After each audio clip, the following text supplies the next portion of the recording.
আমাদের খাদিজা এডিটিং এর সকল প্রকার পার্ট গল্প দেখতে আমাদের চ্যানেলটি সাবস্ক্রাইব করে পাশে থাকা বেল আইকনটিতে ক্লিক করে অল নোটিফিকেশন অন করে দিন। সাথে সাথে দৃষ্টি সরালো শুভ্র বর্ষার ওপর থেকে। নিজের ডান হাতটাকে শক্ত করে চেপে ধরল। তৎক্ষণাৎ ব্যথায় হালকা জ্বলছে জায়গাটা। হয়তো বর্ষার নখের আঁচড়ে ছিলে গেছে একটু। কাঙ্ক্ষিত বিরক্ত নিয়ে কিছু বলার জন্য মুখ খুলতে নিয়েও আবার কিছু বলল না সে। শুভ্রের কাজে ভীত হয়ে বসে রইল বর্ষা। এদিকে শুভ্র ভাবছে, এই মেয়ের সাথে সারা জীবন সংসার করবে কি করে। আঘাতে আঘাতে মনে হয় ক্ষত বিক্ষত করবে তাকে। চোখে মুখে স্পষ্ট রাগের ছাপ শুভ্রের। এই কয়েকদিন নিজেকে সামলে নিতে পারলেও এখন যেন সহ্যের সীমা অতিক্রম করে ফেলেছে বর্ষা। যখন তখন রাগের বশে যা খুশি তাই করে ফেলতে পারে শুভ্র। চোখ বন্ধ করে ঘন ঘন শ্বাস ফেলতে লাগলো শুভ্র, হয়তো রাগ কমানোর প্রচেষ্টা। এদিকে শুভ্রের কাণ্ড বলতে খুব ইচ্ছে করছিল বর্ষার। এত রাগ করেন কেন? আমি তো একটু ভয় পেয়েছিলাম শুধু। আপনি না খুবই ভয়ানক। কিন্তু কথাটার বলা হয়ে উঠল না শুভ্রকে। বর্ষার ভেতরে ঠোঁট পর্যন্তই আটকে রইল সেই কাঙ্ক্ষিত বাক্যগুলো, অস্পষ্টনীয় শব্দগুলো। হঠাৎই চোখ গেল বর্ষার শুভ্রের হাতের দিকে। সাথে সাথে কেঁপে উঠল সে। তার নখের আঁচড়ে পুরো লালচে হয়ে গেছে জায়গাটা। হয়তো ব্যথায় আর রাগে চোখ বন্ধ করে রেখেছে শুভ্র। বর্ষার ইচ্ছে করছে হাতটা ধরে মলম লাগিয়ে দিতে, কিন্তু সাহসে কুলাচ্ছে না মোটেও। যদি রেগে যায় শুভ্র নামক এই ভয়ানক ব্যক্তিটি। তাই মনের এই কাঙ্ক্ষিত বাসনা নিয়েই চুপচাপ বসে রইল বর্ষা নিজের সিট জুড়ে। রাত 9টা কি 10টা। রাস্তার পাশ জুড়ে থাকা আলোকিত ল্যাম্পপোস্টের পাশ দিয়ে হেঁটে হেঁটে বাড়ি ফিরছে হিয়া। কিছুটা বিরক্ত লাগছে তার। নিজের প্রাণপ্রিয় ডায়েরিটা কি করে যে শিফাদের বাড়িতে রেখে আসলো এটাই যেন বুঝল না সে। তাই তো সেটা আনতেই এই রাতের বেলা বাড়ি থেকে বের হতে হয়েছিল তাকে। যদিও আরো কয়েক ঘন্টা আগেই বেরিয়েছিল, এখন বাড়ি ফেরার উদ্দেশ্যেই হাঁটছে। আশেপাশে মানুষের আনাগোনা কম, যার দরুন হালকা ভয় ভয়ও করছে তার। তাদের এলাকায় একটা কুকুর আছে যেটা প্রায় এই টাইম করে ঘেউ ঘেউ করে, যার কারণে আরো বেশি ভয় হচ্ছে হিয়ার। ছোটবেলা থেকেই কুকুরকে ভীষণ ভয় পায় সে। সেই ছোটবেলায় কবে টিউশন পড়তে গিয়ে দৌড়ানি খেয়েছিল কুকুরের, সেই ভয় এখনো আছে তার। হিয়া যত পারে তাদের এলাকার সেই কুকুরটাকে এড়িয়ে চলে। আজও মনে মনে চাইছে কুকুরটার সাথে যেন দেখা না হয়। মনে মনে আল্লাহর নাম নিয়ে ভীত শরীর নিয়ে আস্তে আস্তে এগোচ্ছিল সে। এমন সময় অনাকাঙ্ক্ষিতভাবে একটা রিকশা এসে থামলো তার সামনে। হুট করে এমনটা হওয়াতে পুরোই কেঁপে উঠল হিয়া। সামনেই রিকশাওয়ালাকে দেখে নিজেকে সামলে নিয়ে পাশ কেটে চলে যেতে নিল সে। হিয়াকে যেতে দেখে বলে উঠল রিকশাওয়ালা, কোথায় যাবেন আফা? আমি আপনারে পৌঁছে দিই। রিকশাওয়ালার কথা শুনে ওখানেই দাঁড়িয়ে পড়ল হিয়া। পেছন ঘুরে মুচকি হেসে বলল সে, তার আর দরকার পড়বে না চাচা, আমি প্রায় এসেই গেছি। বলেই যেতে নিল হিয়া। হিয়াকে যেতে দেখে বলে উঠল রিকশাওয়ালা, আপনি নাকি কুকুরে ভয় পান, তাই স্যার বললো আপনার বাড়ির গেটের লক দিন আমায় দিতে। রিকশাওয়ালার কথা শুনে চোখ বড় বড় হয়ে যায় হিয়ার।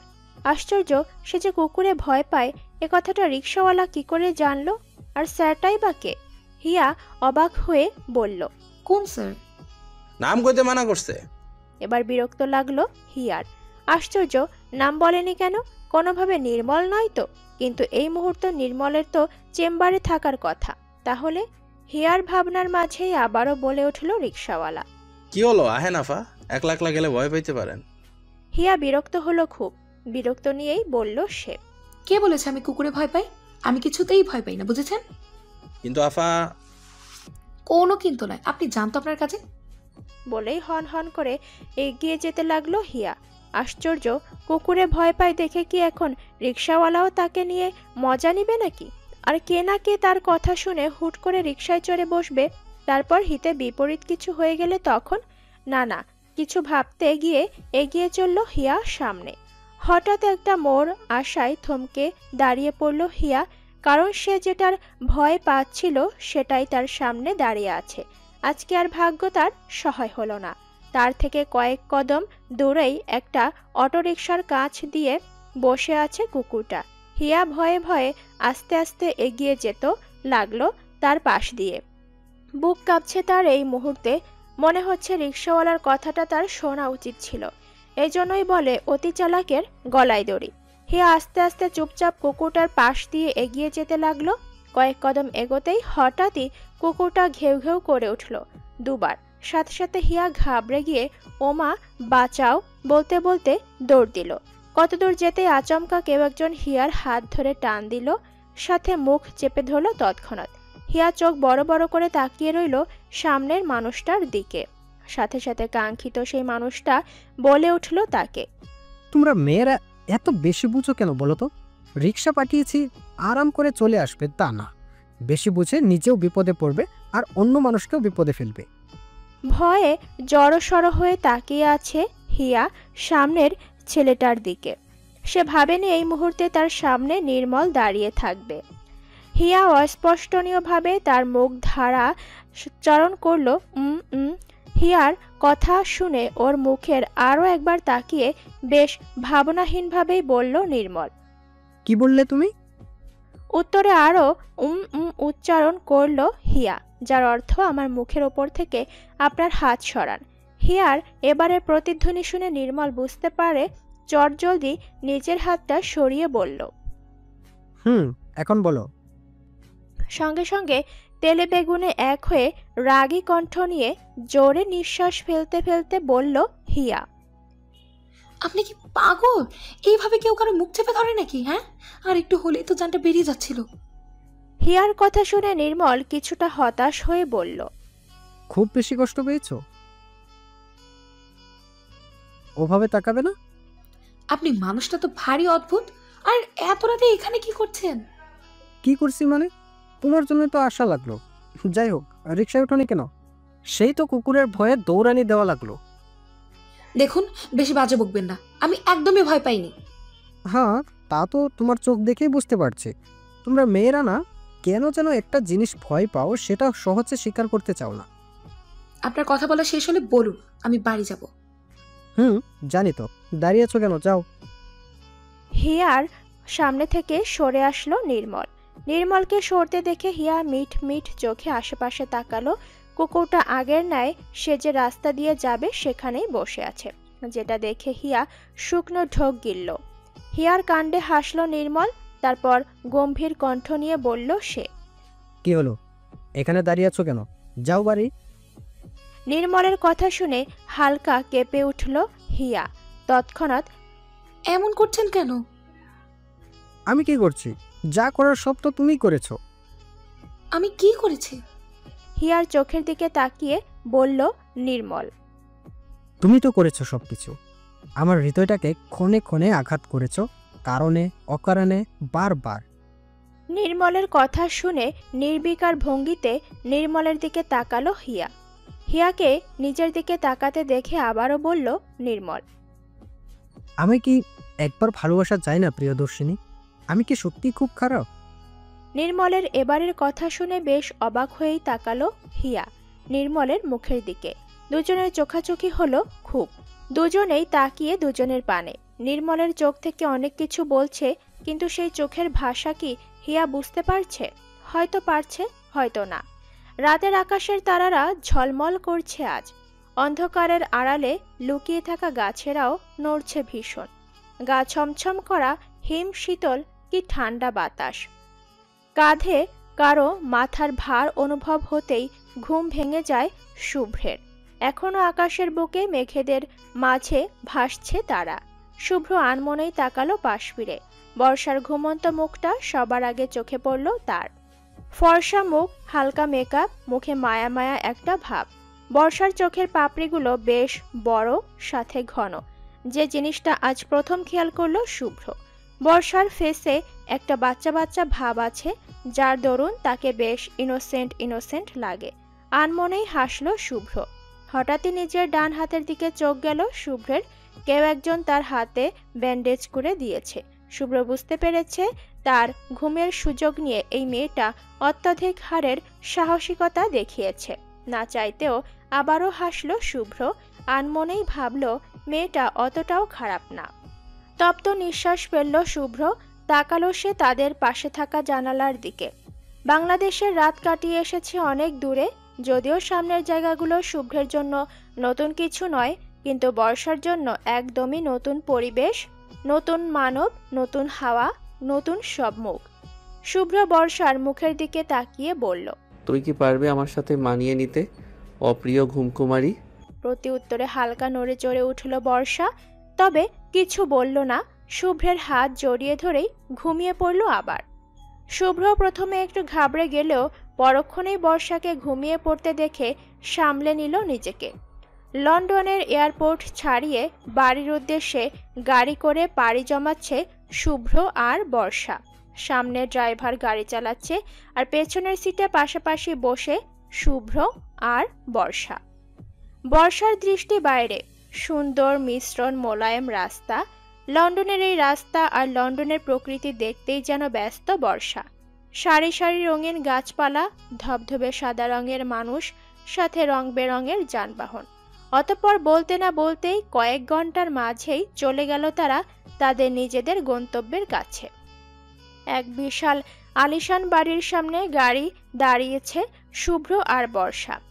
ডুপ্লেক্স ছাদওয়ালা বিশাল এক বাড়ি, রংটা সাদা, যার চারদিকটা রঙিন থাই গ্লাস সমৃদ্ধ। বাড়িটার ডান দিকে রয়েছে এক বিশাল সুইমিং পুল। বাড়িটা বিশাল মাঠের মাঝ বরাবর তৈরি, যার চারদিকেই রয়েছে সবুজ ঘাসের মাঝে অল্প স্বল্প গাছপালা। বর্ষা পুরো জায়গাটাই চোখ বুলালো, একবার বেশ লেগেছে তার বাড়িটার। শুভ্র গাড়ি থেকে নেমে নিজেদের ব্যাগপত্রগুলো বের করে বর্ষাকে উদ্দেশ্য করে বলল, চলো। উত্তরে বর্ষাও মাথা নাড়িয়ে চলল শুভ্রের পিছু পিছু। বিকেল 5টা। চুপচাপ বসে আছে বর্ষা, ভালো লাগছে না কিছুই, একদম চুপচাপ আর নিরিবিলি সবটা। সকাল থেকে সবকিছুই নিরিবিলি আর নিস্তব্ধ। শুভ্র বাড়িতে নেই এখন। এমন সময় বর্ষার ফোনটা বেজে উঠল উপরে। মায়ের নাম্বার দেখে মুহূর্তেই চোখে মুখে হাসি ফুটল তার। তৎক্ষণাৎ খুশি মনে বলল, হ্যালো মা, কেমন আছো? এর কণ্ঠ শুনে অপর পাশে বর্ষার মা খুশি মনে বলল, ভালো। তুই মা? এরপর দুজনের মধ্যে হলো কিছুক্ষণ কথোপকথন। আকাশটা হালকা হালকা মেঘাচ্ছন্ন হয়ে আছে, হয়তো বৃষ্টি হবে, হয়তো না।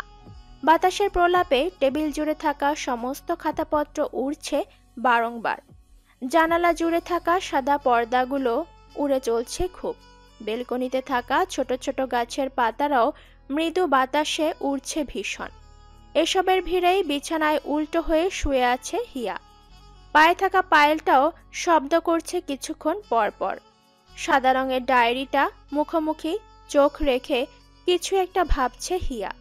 কিন্তু যতবারই কিছু না কিছু ভাবতে যাচ্ছে, তখনই নির্মলের বলা কাল রাতের কথাটা কানে বাজছে হিয়ার। আনমনেই ভাবল সে, আচ্ছা সত্যি কি নির্মলকে ভালোবাসা যায় না? মানুষটা তো এমনিতে খারাপ নয়, একটু মারপিট করে ঠিকই, কিন্তু মনটা তো ভীষণ ভালো। চোখ বন্ধ করে ফেলল হিয়া। হুট করে নামের মানুষটার মাথায় কেন চেপে বসলো এটাই সে বুঝল না।